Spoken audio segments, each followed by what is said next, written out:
day, 3 times. And our Tibetan stomach was not ready for that. It was just not accepting. So we ate it for 1 week, 2 weeks.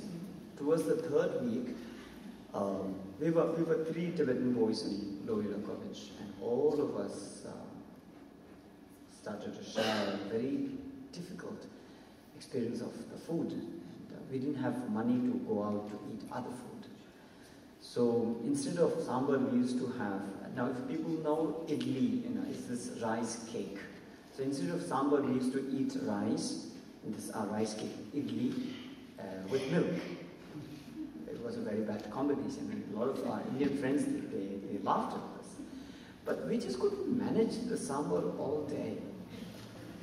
So, and the bad thing about these South Indian food is like, you eat so much, and after 1 hour, 2 hours, you feel hungry very easily. And it's not the Tibetan food, which is heavy. It's not that kind of thing. And by 10 o'clock, 1, you are already hungry, and 2, there is a lot of irritation. It's burning.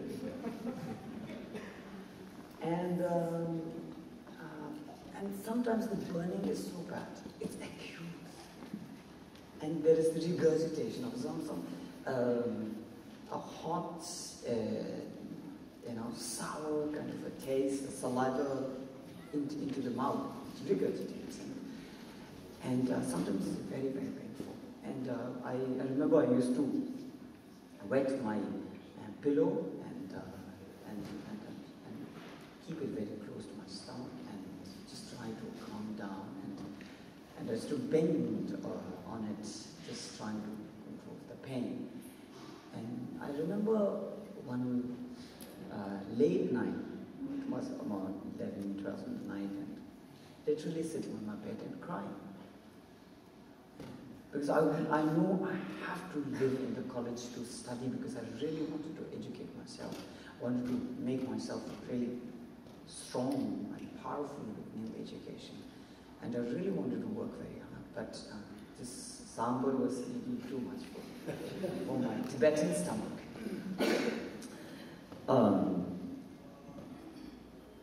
So I think these are the things that are going to come in our writing, in our storytelling, in our films. People are already singing about various things, about RC, about IC, about search for green book, about search for various of these papers, looking for little consolation, a little comfort.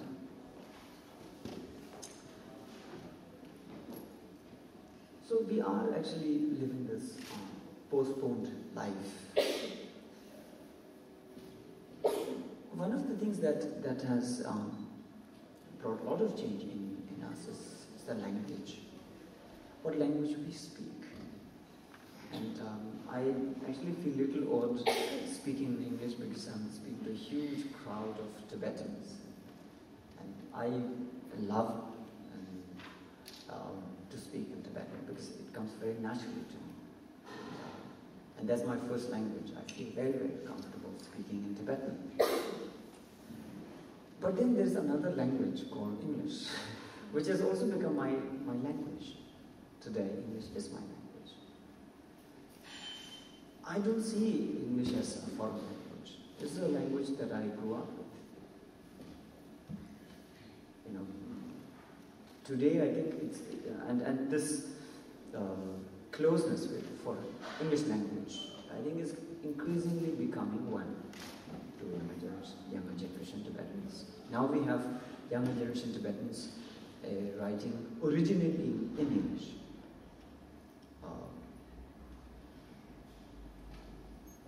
So we have a whole generation growing up with English and Tibetan as their own language. And then there's also the third language, I live in India, so I have to speak Hindi because that's the language I actually travel to, live in India. And then because I went to Madras for my graduation, lived there for 3 years, I learned Tamil. So, இங்கே ஒரு friend என்ன உங்களுக்கு தமிழ் தெரியுமா அவர் கொஞ்சம் Tamil பேசுறீங்கன்னா practice பண்ணுவோம் அவ்வளோதான். So now I feel very nice speaking this language because it's a very nice language. It gives a very different experience to this Tibetan tongue. The whole notation is different. The sound, the drawl in the tongue is very different. I love this. And then we have Tibetans who speak Tamil, Telugu, Malayalam, Marathi, whatever, wherever they grew up. And we have huge number of Tibetans now growing up in Europe, Canada, America. So we have American Tibetans who speak Tibetan with American accent. And you know how it sounds. So we actually seem to be living in a hugely variation of languages. At the same time, these are all our own language. And the biggest problem is, do we have one language where we are absolutely comfortable? And this is, again, I think one of the biggest challenges. Now, I live in India and grew up there, and I live there. I see that except for one or two people who are really good in both English, Tibetan, or even Hindi,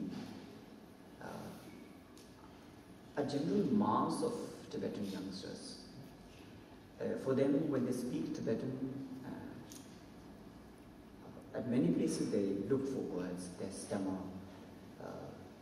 Some of the expressions are not really apt, or even if they are apt, they don't feel it comfortable. They have to emphasize using words like responsibility, initiative, democracy. Many words they borrow. And this has actually created a punctuated Tibetan language. Now ask them to speak in English. The higher and deeper emotions like these love talks between boys and girls. Very often the love talks happen in English, not in Tibetan. And now imagine a boy and a girl talking, having a love talk in Tibetan. It sounds very odd. Yeah, really, it sounds very odd. And I think some of the Tibetan youngsters may be actually speaking in Hindi to give a better expression of their love, because these are things that they have learned from Hindi films.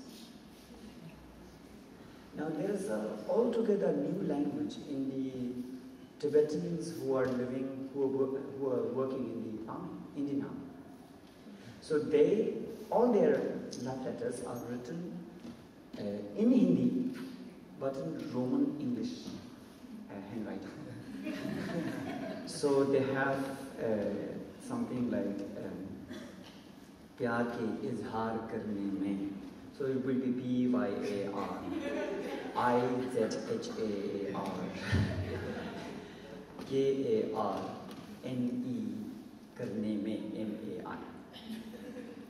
And they're prolific. They write a lot of love letters, and I myself have seen many of these letters being sent to or passed through young boys who would carry these to Tibetan settlements.